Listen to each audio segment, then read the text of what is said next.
E finalmente chega aos cinemas a segunda parte de Um Lugar Silencioso, sequência do filme de 2018, dirigido por John Krasinski, estrelado por Emily Blunt. E agora a gente tem aí personagens novos que surgem nesse universo, que ganham uma expansão, né, daquela história que a gente viu no filme de 2018, com alienígenas que chegam ao planeta Terra e dizimam boa parte da população, obrigando os sobreviventes a ficarem em absoluto silêncio para tentar sobreviver. Vamos comentar então a parte 2 dessa história.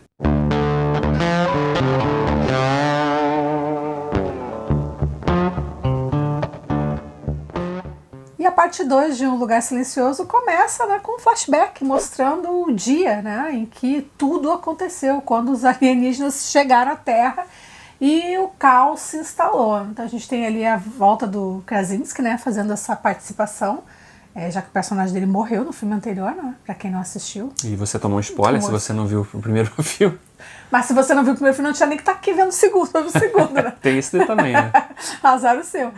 E esse flashback, além de, claro, situar a gente um pouco, né, sobre... porque no primeiro filme a gente não tem muito conhecimento sobre o que aconteceu, quem são... Como aconteceu. A gente tem ali a situação da família tentando sobreviver. Então ele dá um pouco na situada ali, não muito também, não explica muito, né? Mas ao mesmo tempo serve para inserir um personagem novo que vai estar dentro dessa nova trama. Então esse flashback faz esse trabalho duplo, né? Dá uma resgatada aí um pouco na história, dá essa introdução, mostrar esse dia 1, né? E introduzir um personagem novo. Né? Isso é uma sequência de abertura que realmente mostra, de novo, né, reforça a boa impressão que o Krasinski deixou com o filme de 2018, constrói ali uma boa sequência, um plano ali, planos sequências, pequenos planos sequências ali mostrando os acontecimentos sob a perspectiva tanto dele fugindo com a filha, quanto da esposa, feita pela Emily Blunt, fugindo no outro carro com os filhos, à medida que o caos começa a acontecer, com aqueles alienígenas surgindo na cidade, atacando as pessoas tendo que fugir, sem saber o que está acontecendo exatamente, né? E a gente vê o caos realmente tomando forma ali naquela pequena cidade onde eles viviam, e aí depois o salto na trama, realmente, para o momento seguinte ao final do primeiro filme, né? E aí a gente volta então a conhecer esse universo agora ganhando novas camadas, novos cenários, né? E personagens novos, como o personagem do Cillian Murphy, que é, como a Ju falou, introduzido na abertura do filme, na sequência de flashback, porque ele também vivia naquela mesma cidade, com a personagem da Emily Blunt e os dois filhos mais o bebê, encontrando com esse personagem, né, que está vivendo isolado ali num lugar próximo da onde eles estavam vivendo, e num primeiro momento tendo aquela postura reativa de não quero que vocês fiquem aqui porque, né, é muito perigoso, não sei o quê, e que faz até um certo sentido, né, e que de uma certa forma até curiosa, dialoga muito com o momento da pandemia, com aquela coisa da necessidade de você ter que se manter afastado das pessoas para você diminuir a sua chance de contrair um vírus e de repente morrer. Nesse universo do Lugar Silencioso, quanto mais gente perto de você, maior o risco de alguém fazer barulho e atrair um monstro que vai matar todo mundo. Né? Então é curioso como o filme, embora tenha sido adiado durante um ano por conta da pandemia, ele ainda consiga, até nesse aspecto, dialogar um pouquinho com a realidade que a gente ainda está vivendo. Tocar na nossa ferida, né? Pois é, e ele consegue realmente surgir como um personagem interessante, né? Porque você vê que ele é um cara que está ali, ele tem a razão dele, né, de não querer ajudar aquela família, né? Mas ao mesmo tempo, como a gente já conhece aquela família, a gente sabe que eles já sabem o que fazer nesse mundo. Eles não representariam nenhum perigo maior para ele, até porque eles tinham nas mãos ali um conhecimento que ninguém tinha, né? Que era uma arma muito importante para o que fazer para você conseguir enfraquecer os ataques desses seres alienígenas aí, né? Porque no primeiro filme, no finalzinho, eles percebem que tem uma frequência de som que é quase fatal, né, para os alienígenas. Se não fatal, pelo menos assim, é bastante doloroso e que faz com que eles fiquem vulneráveis a serem atacados pelos humanos, né? Então, com essa arma em mão, eles se sentem seguros o suficiente para sair da casa, né? Sair da casa com o bebê recém-nascido e tentar encontrar um outro lugar, ou tentar seguir em frente.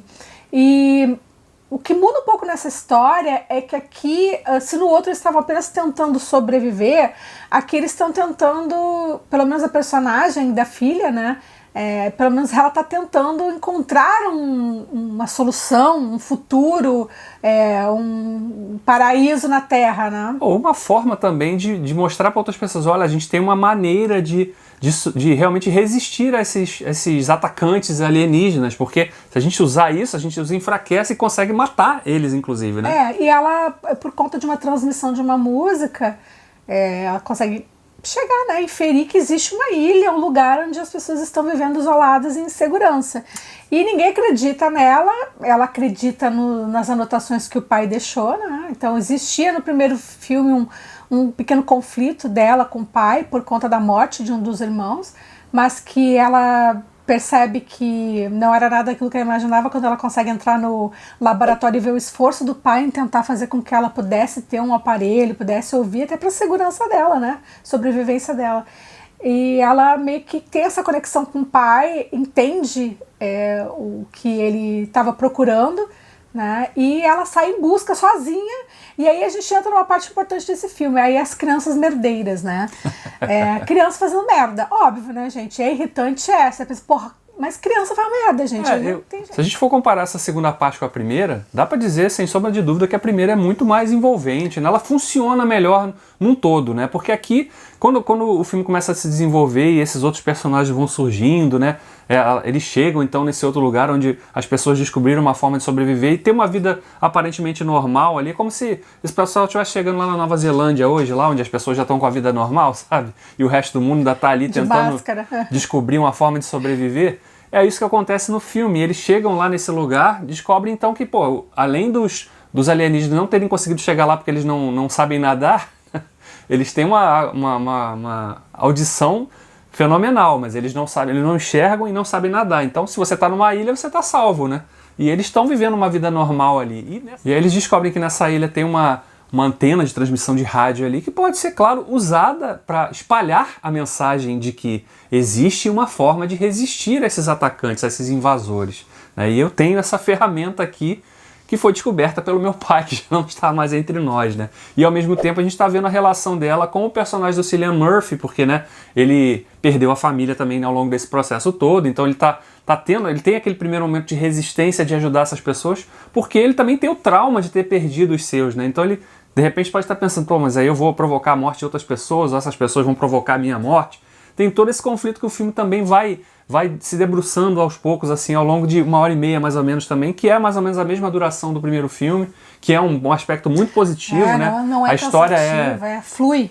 Ela tá ao mesmo tempo expandindo esse universo, contando aspectos novos contextualizando, né, melhor esse novo mundo apocalíptico ali, com personagens e situações e cenários novos, mas de forma muito objetiva, sem jamais ficar parecendo que o filme tem barriga ou que está enrolando, que podia ter cortado aqui e ali, não. Ele vai direto ao ponto, as sequências de ação funcionam muito bem, né? São realmente muito bem, inclusive a montagem que vai intercalando entre um cenário e outro, em determinado ponto do filme, mostrando o que está acontecendo com alguns personagens aqui, ao mesmo tempo que está mostrando com os outros personagens ali, inclusive chegando no ápice, onde culmina dois personagens tomando ações parecidas, né, para o enfrentamento desses seres que querem matar todo mundo, né? E a questão é exatamente essa. A gente tem essas crianças fazendo merda, mas ao mesmo tempo você tem essas crianças mostrando que tiveram que amadurecer muito rápido para lidar com a situação e tomar decisões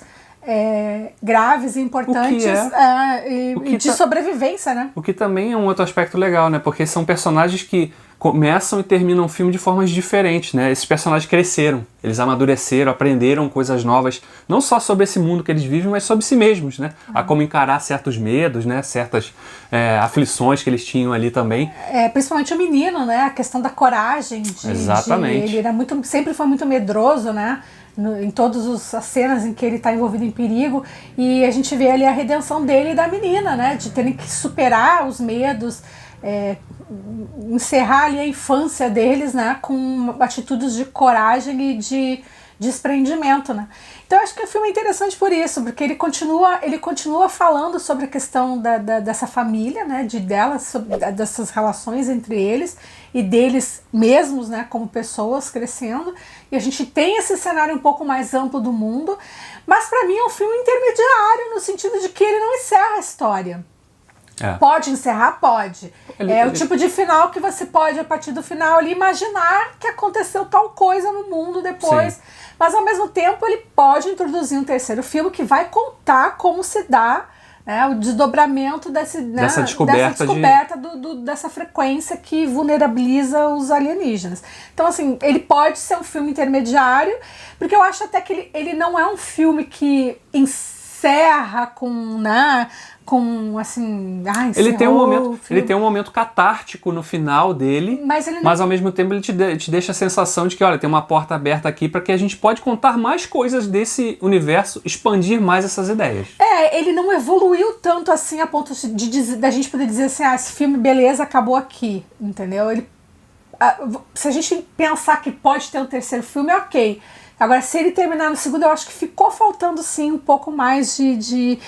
acho que... Se você comparar com o primeiro, claro não que... é tão bom quanto o primeiro. Acho que até porque não tem mais aquele elemento surpresa, né? No primeiro filme tudo é surpresa. Você está descobrindo aquele mundo ao mesmo tempo que os personagens estão descobrindo aquele mundo. E aqui a gente já não tem esse elemento surpresa. Então isso acho que é até natural, né? Mas ainda assim é um bom filme. Eu gostei bastante. Bom filme. Ele mantém as qualidades que tem no primeiro filme, de ser um roteiro enxuto, objetivo. Talvez você não se surpreenda tanto, mas tudo aquilo que o primeiro filme tem de bom continua aqui nesse segundo filme, nos aspectos técnicos, na amarração do roteiro, no desenvolvimento dos personagens e na direção segura do Krasinski, realmente, que de novo faz um belo de um trabalho nesse segundo filme. Por isso que eu acho que merece assim, um terceiro filme pra gente ver aí.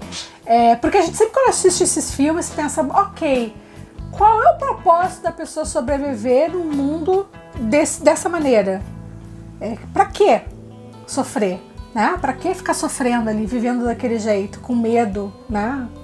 Se escondendo?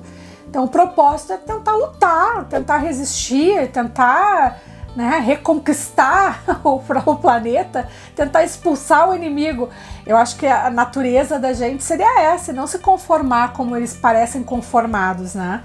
Então o que eu gostaria de ver é isso, é essa reação natural da gente de sobreviver não só na resignação, mas também na revolta, entendeu? De tentar retomar aquilo que foi perdido. Então eu gostaria de ver uma continuação assim. Vamos ver aí, provavelmente se esse filme fizer sucesso de bilheteria, né, porque é um dos filmes que estão aí em cartaz nos cinemas aí ao redor, em algumas partes, não no mundo inteiro, porque tem muitas áreas ainda fechadas, e se esse filme fizer um bom sucesso, render uma boa grana, eu acredito que vá, é bem provável que a gente ainda vai ver, e a gente vai voltar aqui também para falar de Um Lugar Silencioso, parte 3. É isso aí, pessoal. Então, até a próxima. Valeu, tchau.